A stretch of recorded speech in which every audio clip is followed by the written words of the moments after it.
Hi there and welcome to Fuzzy on the Details. My name is Fuzzy and today we'll be reviewing the third hardcover expansion for the Marvel Multiverse role-playing game, the Avengers expansion, which is a follow-up to 2024's X-Men and the Spider-Verse expansion that we got back in March of this year.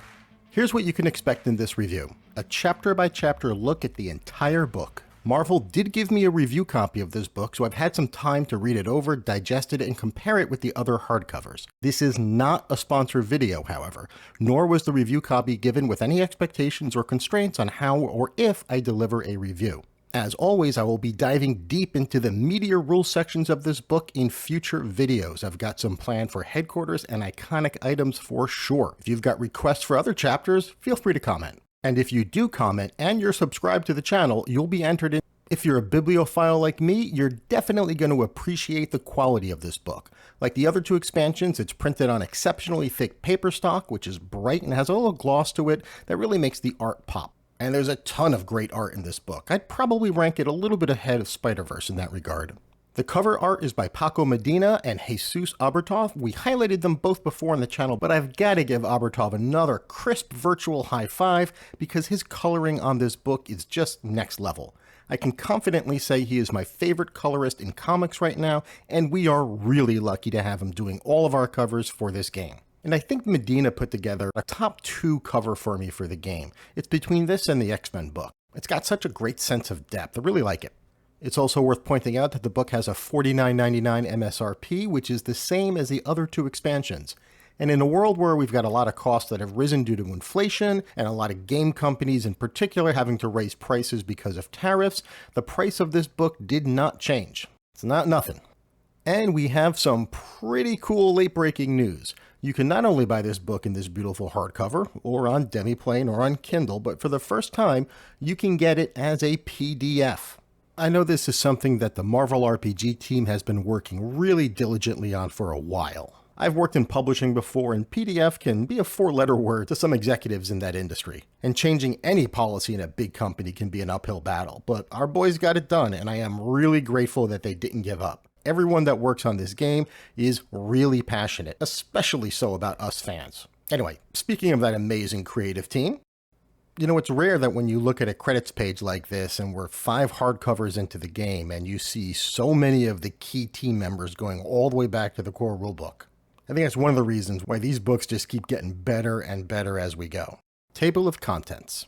If you've picked up either of the previous expansions, this breakout looks pretty familiar. We start with some team lore, which usually takes up about 40% of the book.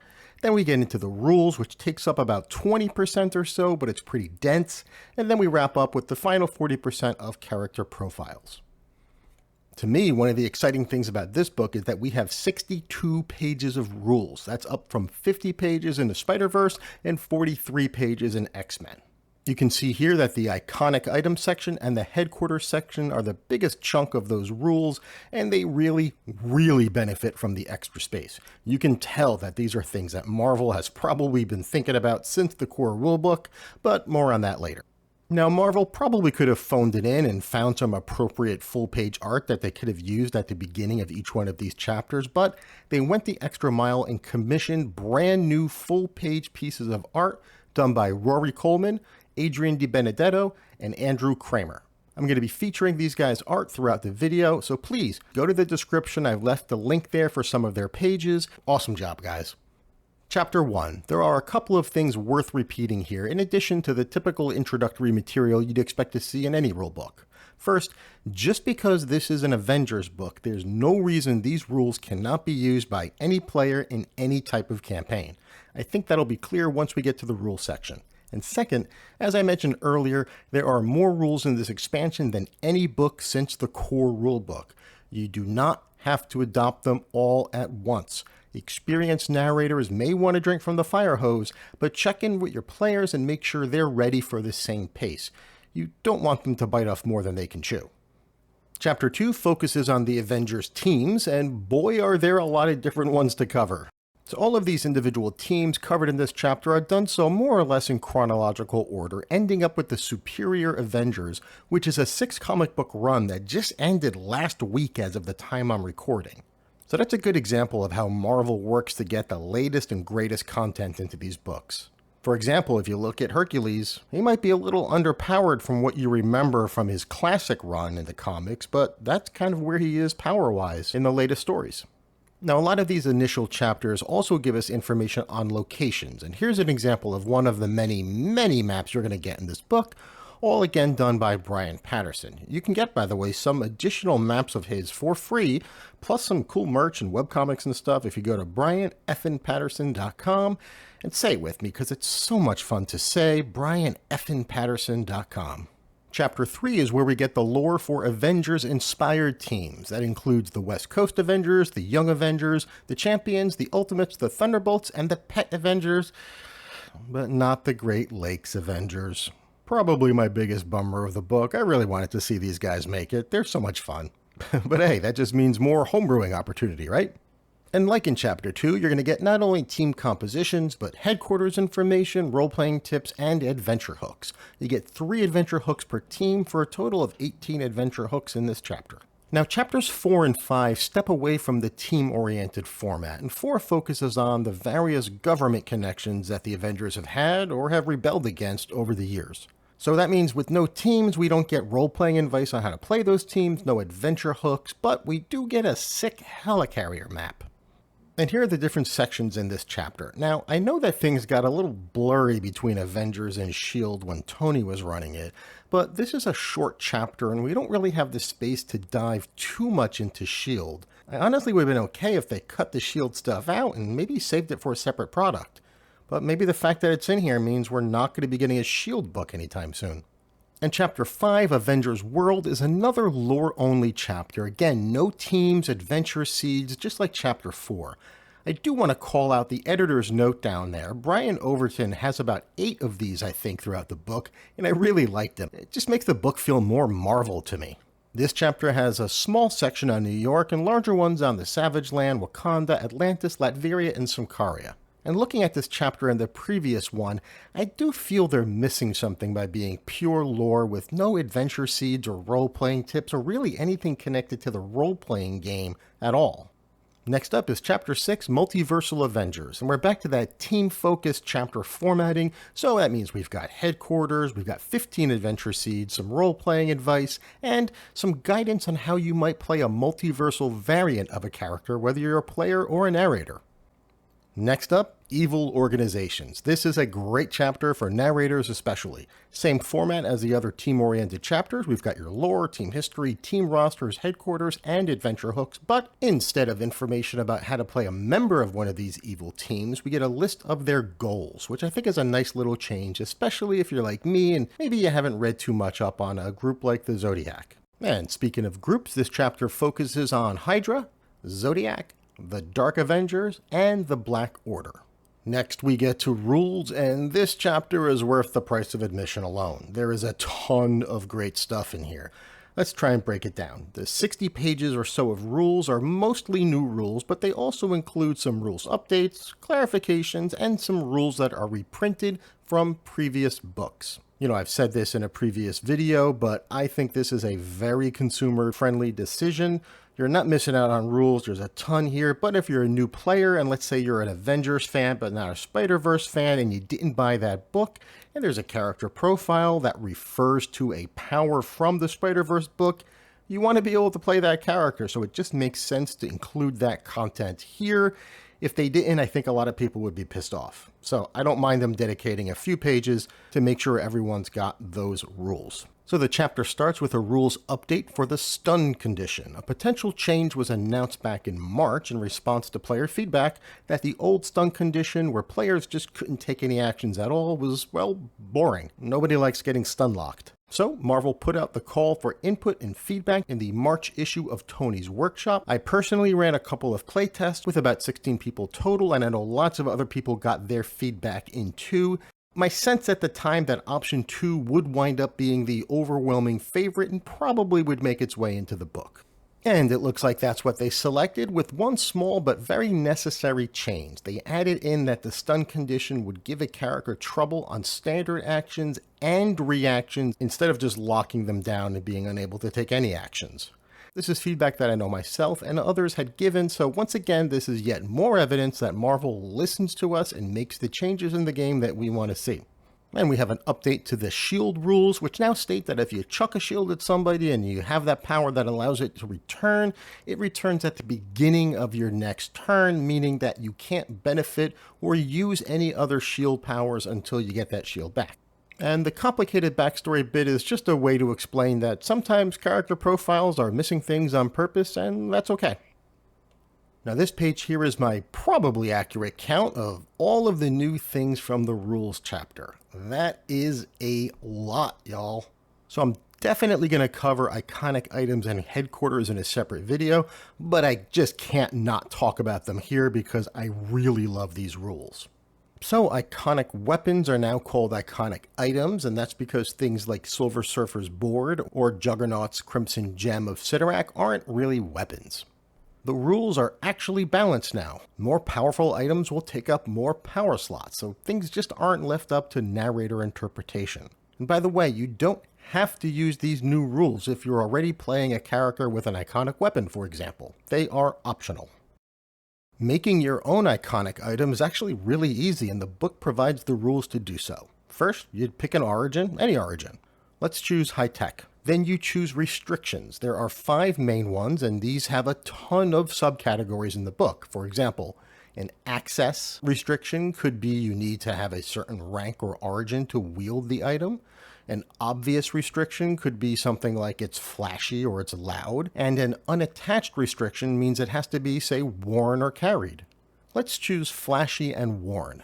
Now for powers, there's one big difference then with characters. You can actually pick a power like Elemental Blast without taking the prerequisite Elemental Burst, but you couldn't take Uncanny 4 without taking Uncanny 1, 2, and 3. So let's take Uncanny 4. It's still going to cost you 4 points. So we take those 4 points that we spent on Uncanny 4, we subtract 2 restriction points for it being flashy and worn. So that means 4 minus 2, this iconic item has a power value of 2. And congratulations, we just made Magneto's helmet in like 30 seconds. And the steps for creating an iconic item battlesuit are almost exactly the same. You just have to take the high-tech battlesuit origin. That's the only real restriction. Narrative items are another new type of item in the book. Just like narrative powers that are too unique to capture in a single power description, narrative items are too uniquely powerful to make with the regular item creation process. So for example, an item like the Cosmic Cube or the Death Infinity Stone, shown right here on the right, they really just have to be written out like this. Next up, headquarters. I really like the approach they took with headquarters. Each one has a rank, which is based on your team's average rank. And yes, that means that your headquarters rank could rise or fall as you increase in rank or if you gain or lose members. So each headquarters has rooms that are handled like traits. That means each room gives you some kind of hard mechanical bonus like a trait would. Tags are more descriptive. They typically don't give a mechanical bonus. So for example, having a library would give you a bonus to your next 1d6 logic checks on your next mission. You need to take what's called a downtime activity to get those benefits. You're able to make one downtime activity at a time, and you must spend a karma point at the beginning of the day to take advantage of it. There are 18 traits to choose from and guidance on how to add unique ones yourself that aren't in the book. And there's 18 tags too, and most of these are pretty self-explanatory. Some conflict, so you wouldn't have cozy and roomy at the same time. Just like your character can have as many tags as they want.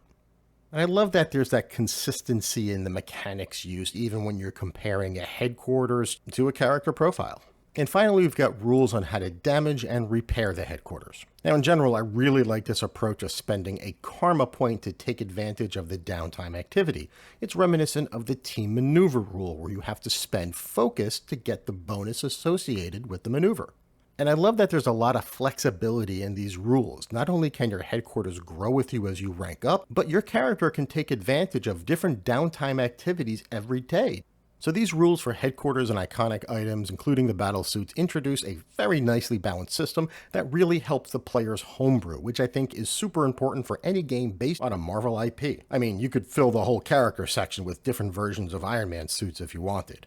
But this book also helps to fill in some of the gaps that have been around since the core rulebook. For example, We get 3 different types of personal protection: the bulletproof vest, body armor, and the riot shield. Now, there are a ton of different ways that you could have implemented a bulletproof vest, or basically the TLDR of this is you just get sturdy 1 for a fight. You don't even have to keep track of how many rounds it lasts or how many health points the armor absorbs of any of that additional overhead.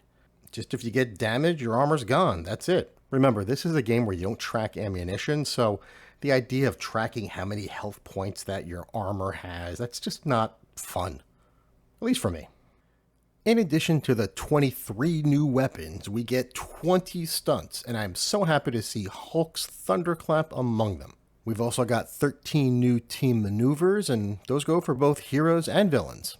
And this Thunderbolt one is great because 1, it can be hard for those morally gray characters to earn that extra karma sometimes, and 2, it's a great maneuver for any anti-hero team that has a headquarters, so you can actually spend some karma during a downtime activity. And there's so much more to cover, but I don't want to just read the book out to you, so I thought I'd end by sharing the one new basic vehicle that's been added to the table here, the jet ski. And I know one TVA agent that's going to be pretty happy about that. Wow. Wow. Wow indeed, Mobius. Wow indeed. Last chapter, characters. And it's always hard to review a character chapter because it's such a subjective experience. I really wanted to see the Great Lakes Avengers, but I know I might be in the minority there. But I can tell you this. The profiles in this book are a lot more varied than, say, Spider-Verse. Probably even the X-Men book. Here are some of the things that I like. I really wanted to see the Absorbing Man in either the core rulebook or Kang, but honestly, I don't think they could have done him without the narrative power rule in the game. So it's good that we waited to do him right, because he can absorb powers from objects, not heroes. So if he touched Adamantium, the absorption narrative power would give him a 4 on his health damage reduction, and he could overcome DR just like Wolverine's claws do. That's a massive power-up. I love that we've got a Tony Stark and a Bruce Banner, a Professor Hulk and a Savage Hulk, and a rank 3 Hawkeye with an iconic item that reminds me a bit of Boomerang's iconic weapon from the Spider-Verse book. It makes Hawkeye into a very versatile character now. And the rules for Sentry and the Void are great. I love these little notes that come with the profile here. If the Sentry is killed, he becomes Bob. Now that's hard to do because Sentry has 240 health and a -4 damage reduction. But if Sentry is shattered, he becomes the Void. And that's much easier to do because Sentry only has a 90 focus with no damage reduction for focus. Pretty clever. I do want to bring up the fact that there is some potential errata in this book, and most of what I and other community members have found is that it's in the character section. Here's one example from the Teen Immortus profile. His armor has a power value of 11, however, if we add up his powers, counting 2 for Elemental Protection 2 and for Flight 2, we get 14 points. And he's got 2 restrictions, so 14 minus 2 is 12. So we should have a power value of 12, not 11. Now, it's still early days, so it's hard to tell whether this is more or less errata than there were in other books. But if this kind of errata is particularly bothersome to you, you may want to consider either the Demiplane, PDF, or Kindle format, since you will get free errata as it becomes available on the Marvel site. But if you do find errata, please make sure to let Marvel know via their fact submission link on marvel.com/RPG. Now, before I give my final recommendation, just a reminder, leave a comment to be entered into the raffle to get the free Demiplane bundle, which includes this book.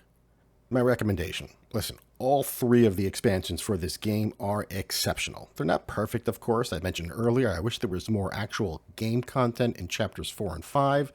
And we'd all prefer if there were no editing mistakes in the books that we buy, especially if we pay good money for them. But that said, this book is a solid A for me. They've maintained a really high quality of the product. The cover is an improvement, even though I think all of the covers are great to start with. I think the selections of heroes is an improvement over Spider-Verse. And the amount of time and page count that they were able to spend on certain rules like the iconic items and headquarters, that was great. And even the interior art, I think, was slightly better than the Spider-Verse. I think they just made some better choices. More maps, more rules, what's not to love? So this is a strong recommendation for me. And if I had to rank them, I would put this one a little bit above Spider-Verse. And it's hard to tell, maybe tied with X-Men or maybe a shade better. And that's because I'm going to be in homebrew heaven with this book. That's just one of the ways I derive enjoyment out of the game. Well, enough about what I think. What do you think? Let me know, and most importantly, enjoy the book, everyone. There's lots more content to come on this channel in the coming weeks. I cannot wait for you guys to see what I've got in store for you. And until then, have a great day, everyone. See you soon.